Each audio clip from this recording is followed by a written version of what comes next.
ಮೊದಲನೇ cinema of course Prem ಅವ್ರ direction ಅಲ್ಲಿ ನೀವು ಮಾಡಿದ್ದು ಅಂಡ್ ಈಗ ಎರಡನೇ ಸಿನಿಮಾ ತರುಣ್ ಅವರ ಪ್ರೊಡಕ್ಷನ್ ಹೌಸ್ ಅಲ್ಲಿ ನೀವು ಮಾಡಿದ್ರೆ ಪ್ರೊಡ್ಯೂಸರ್ ಆಗಿ ಮಾಡ್ತಾರೆ. ಈ ರಿಯಲ್ ಇನ್ಸಿಡೆಂಟ್ ಏನಿದೆ ತುಂಬಾ ದೊಡ್ಡ ರಿಯಲ್ ಇನ್ಸಿಡೆಂಟ್ ಇದು, ಎಲ್ರಿಗೂ ಗೊತ್ತಿರೋ ಇನ್ಸಿಡೆಂಟ್. ಓಕೆ, ಅಂದ್ರೆ ಆ ಟೈಮಲ್ಲಿ ಆಲ್ಮೋಸ್ಟ್ ಕರ್ನಾಟಕ ತಮಿಳ್ನಾಡು ಅಲ್ಲಿ ತುಂಬಾ ದೊಡ್ಡ ಮಟ್ಟಕ್ಕೆ ಒಂದು ಸೌಂಡ್ ಮಾಡಿರೋ ಇನ್ಸಿಡೆಂಟ್ ಇದು. ಆಡಿಯನ್ಸ್ ಇಸ್ ವೆರಿ ಕ್ರಿಟಿಕಲ್, ಅಂದ್ರೆ ಅವ್ರಿಗೆ ಗೊತ್ತು. ಆಮೇಲೆ ಅವ್ರಿಗೆ ಅಷ್ಟು ಆಪ್ಷನ್ಸ್ ಇದೆ, OTT ಆಗಿರಲಿ, ಬೇರೆ ಲ್ಯಾಂಗ್ವೇಜಸ್ ಆಗಿರಲಿ, ನಮ್ಮ ಲ್ಯಾಂಗ್ವೇಜಲ್ಲೇ ಆಗಿರಲಿ, ತುಂಬ ಆಪ್ಷನ್ಸ್ ಇದೆ. ಕುಂತಿ ಬೆಟ್ಟ ಎಡ್ಜ್ ಇದೆಯಲ್ಲ, ಕ್ಲಿಫು, ಆ ಎಡ್ಜಲ್ಲಿ ಹೋಗಿ ನಿಲ್ಲಿಸ್ಬಿಟ್ಟು ತೆಗ್ದವ್ರು ಹೆಲಿಕ್ಯಾಮ್ ಶಾಟು. ಅಯ್ಯೋ, ಅಲ್ಲಿ ಜೀವನೇ ಹೋಗ್ತಿತ್ತು ಅಲ್ಲಿ ನಿಂತ್ಕೊಂಡು, ಹಿಂಗೆಲ್ಲ ಉಳ್ಳಾಡ್ಕೊಂಡು ಹೋಗಿದ್ದೀನಿ. ಅವರು ಮೆಸೇಜ್ ಮಾಡಿದಾಗ ನಾನು ನಂಬಲಿಲ್ಲ ನಿಜವಾಗ್ಲೂ, ತರುಣ್ ಸರೇ ಇದು ಮೆಸೇಜ್ ಮಾಡಿದಾರ ಇಲ್ಲ ಅಂತ. ಸಿನಿಮಾ 3 ಲ್ಯಾಂಗ್ವೇಜ್ ಡಬ್ ಆಗಿದೆ, ಬಟ್ ಚೇಂಜ್ ಆಗದಿರೋ ಒಂದೇ ಒಂದು ವಿಷಯ ಏನು ಗೊತ್ತಾ, 3 ಲ್ಯಾಂಗ್ವೇಜ್ಲೂ ನೀವು ತಮಿಳ್ನಾಡು ಹುಡುಗಿನ ಆಗಿರ್ತೀರ ತಾನೆ.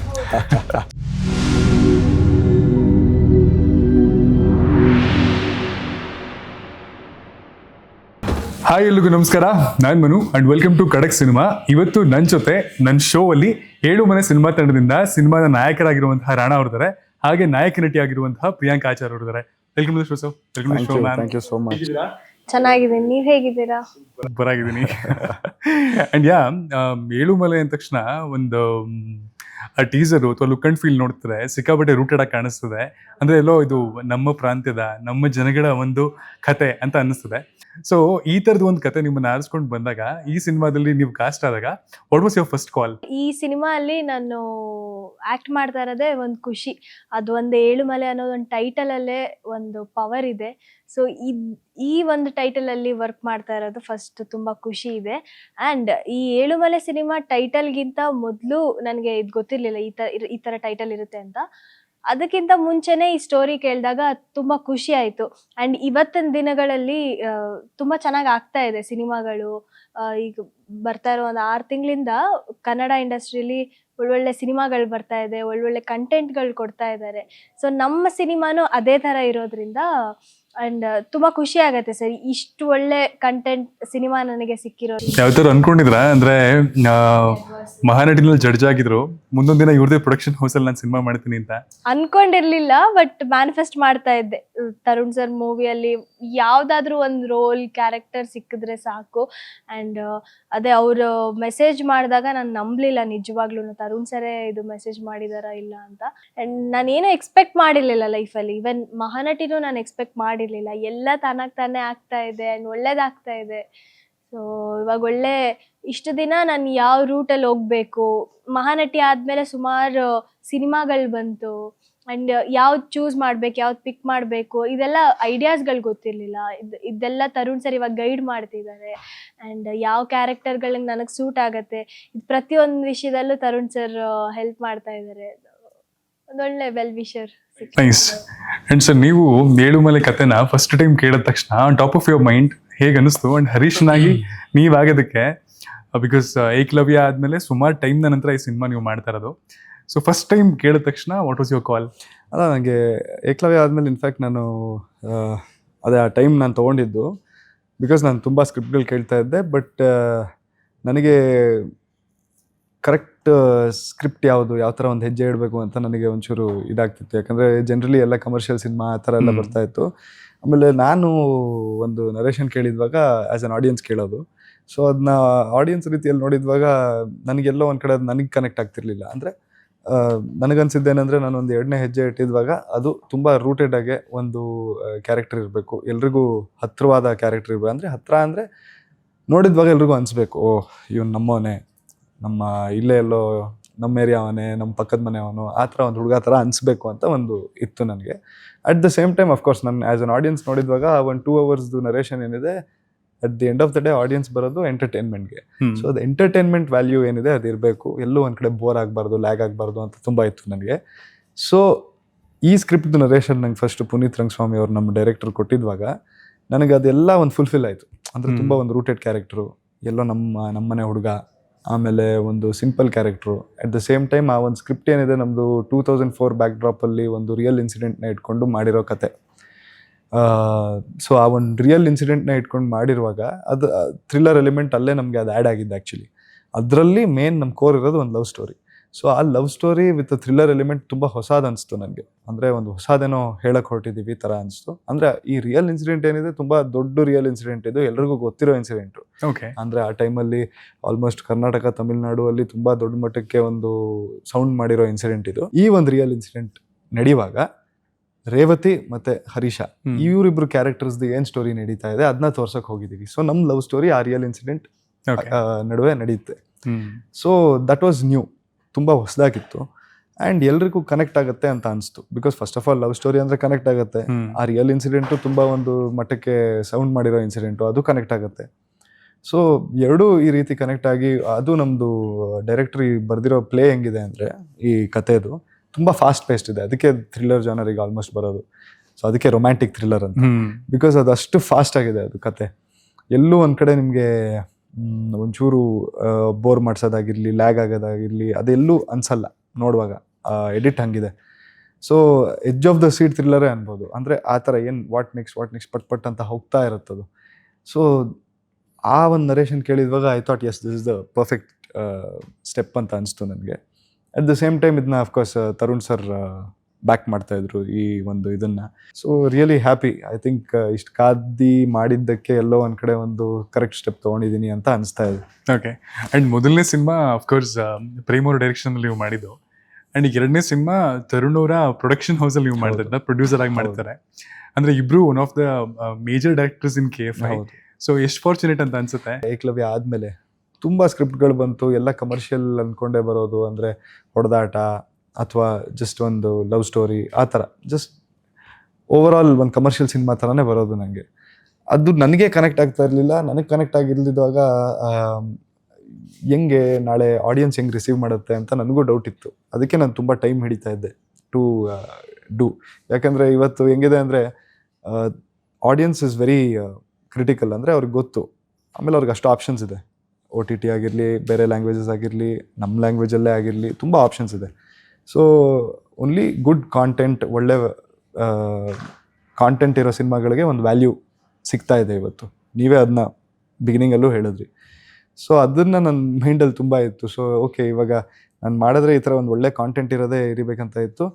ಸೇಮ್ ಟೈಮ್ ಈ ರೀತಿ ಎಲ್ಲ ಬಂದಿದ್ದು. So and it so happen that it was Tarun sir's production. So I think Tarun sir first cinema ನೋಡ್ಬಿಟ್ಟೆ, ಏಕಲವ್ಯ ನೋಡ್ಬಿಟ್ಟೆ ನನಗೆ ತುಂಬ ಒಳ್ಳೆ ಪಾಪ ಮೆಸೇಜ್ ಮಾಡೆಲ್ಲ ಹೇಳಿದರು.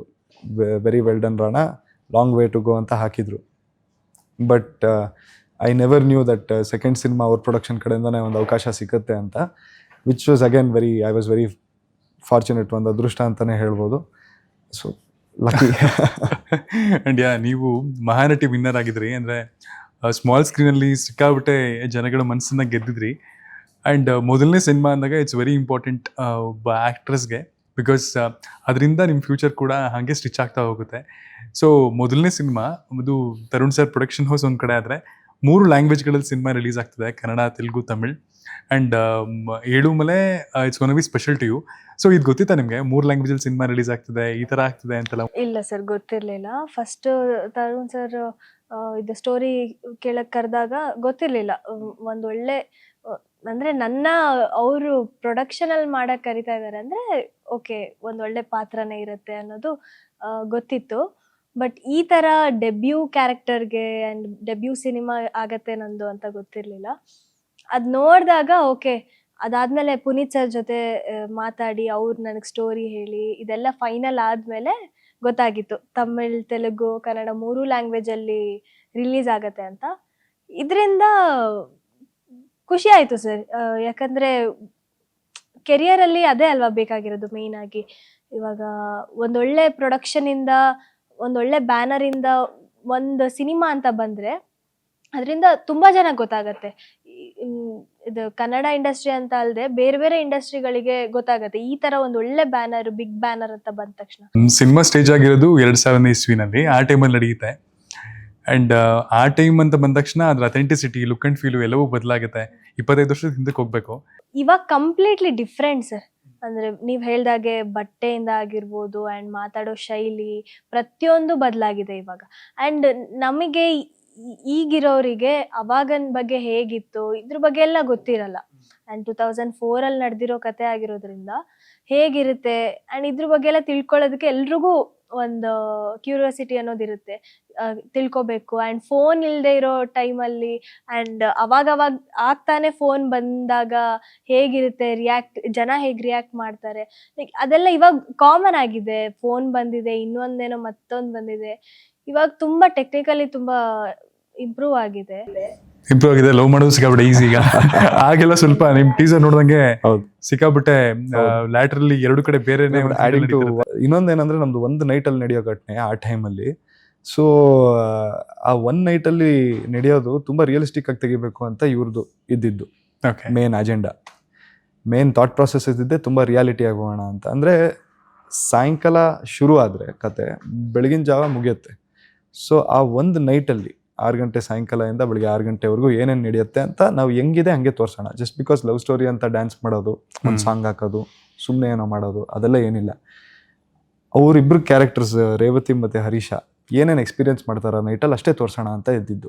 ಸೊ ಅದನ್ನೇ ನಾವು ತೋರಿಸ್ಕೊಂಡು ಹೋಗಿದ್ದು. ಅದಕ್ಕೆ ಐ ಥಿಂಕ್ ಆ ಒಂದು ಫಾಸ್ಟ್ ಪೇಸ್ ಆಗಿ ಥ್ರಿಲ್ಲಾಗಿ ಹೋಗ್ತಿರೋದು. ಎಲ್ಲೋ ಒಂದು ಕಡೆ ಒಂದು ಸಾಂಗ್ ಬಂದಿದ ತಕ್ಷಣ ಪಿಕ್ಚರ್ ಒಂಚೂರು ಸ್ಲೋ ಆಗುತ್ತೆ, ಅಥವಾ ನೀವೇನೋ ಒಂದು ಆ್ಯಡ್ ಮಾಡಿದ ತಕ್ಷಣ ಸ್ವಲ್ಪ ಒಂಚೂರು ಸ್ಲೋ ಆಗ್ತಾ ಹೋಗುತ್ತೆ. ಅಂದರೆ ಸಾಂಗ್ಸ್ ಇದೆ, ನೀವು ಇವಾಗಲೂ ಕೇಳಿರ್ತೀರ, ಅದೆಲ್ಲ ನಮ್ಮ ಸಿನಿಮಾ ಅಲ್ಲಿ ಬ್ಯಾಕ್ಗ್ರೌಂಡಾಗೆ ಬರ್ತಾ ಇರೋದು. ಅಂದರೆ ಕತೆ ಹೇಳ್ಕೊಂಡು ಹೋಗ್ತಾ ಇದೆ ನಮ್ಮ ಸಿನಿಮಾದಲ್ಲಿ ಆ ಸಾಂಗ್ಸು. ಸೊ ಎಲ್ಲೋ ಒಂದು ಕಡೆ ಸಪ್ರೇಟಾಗಿ ಸಾಂಗ್ ಅಂತ ಹೇಳ್ಬಿಟ್ಟು ಕಟ್ ಮಾಡಿ ಎಲ್ಲೋ ಬೇರೆ ಕಡೆ ಹೋಗಿ ಯಾವುದೋ ಒಂದು ಬೀಚಲ್ಲಿ ಸಾಂಗು ಆ ಥರ ಅಲ್ಲಿ ಏನು ಇಟ್ ಗೋಸ್ ನಮ್ಮ ಕತೆ ಜೊತೆನೇ ಹೋಗ್ತಾ ಇದೆ.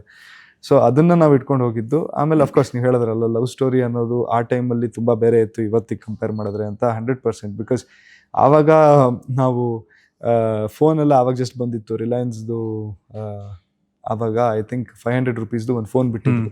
ಸೊ ಆ ಒಂದು ಫೋನನ್ನು ಇಟ್ಕೊಂಡು ನಾವು ಮಾಡಿರೋ ಅದರದ್ದೇ ಒಂದು ಮಹತ್ವ ಇದೆ ನಮ್ಮ ಸಿನಿಮಾ ಅಲ್ಲಿ. ಆ ಫೋನ್ನ ಇಟ್ಕೊಂಡೇ ನಾವು ಮಾಡಿದ್ದು.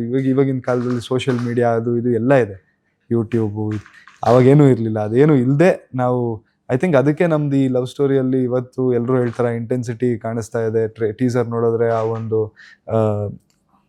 ಲವ್ದು ಏನಿದೆ ಅದು ನಾವೇನು ತೋರ್ಸೋಕ್ಕೆ ಪ್ರಯತ್ನ ಅದು ಒಂದು ಕಾಣಿಸ್ತಾ ಇದೆ, ಬರ್ತಾ ಇದೆ ಇಮೋಷನ್ ಅಂತ ಹೇಳ್ತಾ ಇದ್ದಾರೆ. ಐ ಥಿಂಕ್ ಬಿಕಾಸ್ ನಾವು ಎಷ್ಟಾಗತ್ತೆ ಅದನ್ನ ರಿಯಾಲಿಟಿ ವೈಸೇ ತೋರ್ಸಕ್ಕೆ ಹೊರಟ್ವಿ. ಸೊ ಅದೆಲ್ಲ ಒಂದು ಕಡೆ ಸಸ್ಟೈನ್ ಆಗಿದೆ ಅನ್ಸುತ್ತೆ. ಅಂಡ್ ಪೂರ್ತಿ ಡಬ್ಬೆಲ್ಲ ಆದ್ಮೇಲೆ ಸಿನಿಮಾ ನೀವಿಬ್ರು ನೋಡಿದ್ರ ಬೈ ಚಾನ್ಸ್? ತೋರಿಸಿಲ್ವಾ ನಿಮ್ಗೆ? ಪಾಪ ಹೀರೋಯಿನ್ಗೆ ತೋರಿಸಿಲ್ಲ, ನಿಮ್ಗೂ ತೋರಿಸಿಲ್ಲ? ಇಲ್ಲ, ನಾನು ಬರೀ ಡಬ್ಬಲ್ ಅಫ್ಕೋರ್ಸ್ ನೋಡಿರ್ತೀವಿ. ಅದು ಬಿಟ್ರೆ ನನಗೆ ಸಿನಿಮಾ ತೋರಿಸಿದ್ರು ನಂಗೆ ನೋಡೋಕೆ ಐ ವಾಂಟ್ ಟು ಸಿ. ನನಗೆ ಕಂಪ್ಲೀಟಾಗಿ ಒಂದು, ಯಾಕಂದರೆ ಅದು ಎಡಿಟ್ ಏನಾಗತ್ತಂದರೆ ನಾನು ಮುಂಚೆನೂ ಕೂತಿದ್ದೀನಿ, ಅಂದರೆ ಡೈರೆಕ್ಷನ್ ಡಿಪಾರ್ಟ್ಮೆಂಟಲ್ಲೆಲ್ಲ ವರ್ಕ್ ಮಾಡಿದ್ವಾಗ ಅದು ಎಡಿಟಲ್ಲಿ ಕೂತು ಅದು ಒಂದು ಜಜ್ಮೆಂಟೇ ಹೊರಟೋಗುತ್ತೆ. ಅಂದರೆ ನಾವು ಮಾಡಿರೋದು ಒಂದಿರುತ್ತೆ, ಯೂಶ್ವಲಿ ಶೂಟ್ ಮಾಡಿರೋದು ಒಂಥರ ಆಗಿರುತ್ತೆ, ಎಡಿಟಲ್ಲಿ ಬೇರೆನೇ ಆಗಿರುತ್ತೆ. ಬಟ್ ಐ ಥಿಂಕ್ ಇದರಲ್ಲಿ ಆ ರೀತಿ ಆಗಿಲ್ಲ ಅಂದ್ಕೊಳ್ತೀನಿ. ಯಾಕಂದರೆ as far as I know, ನಮ್ಮ ಟೀಮ್ ಎಲ್ಲ ಇದ್ದಾರಲ್ಲ ಅವ್ರ ಜೊತೆ ಎಲ್ಲ ನಾವು ಮಾತಾಡ್ತೀವಿ.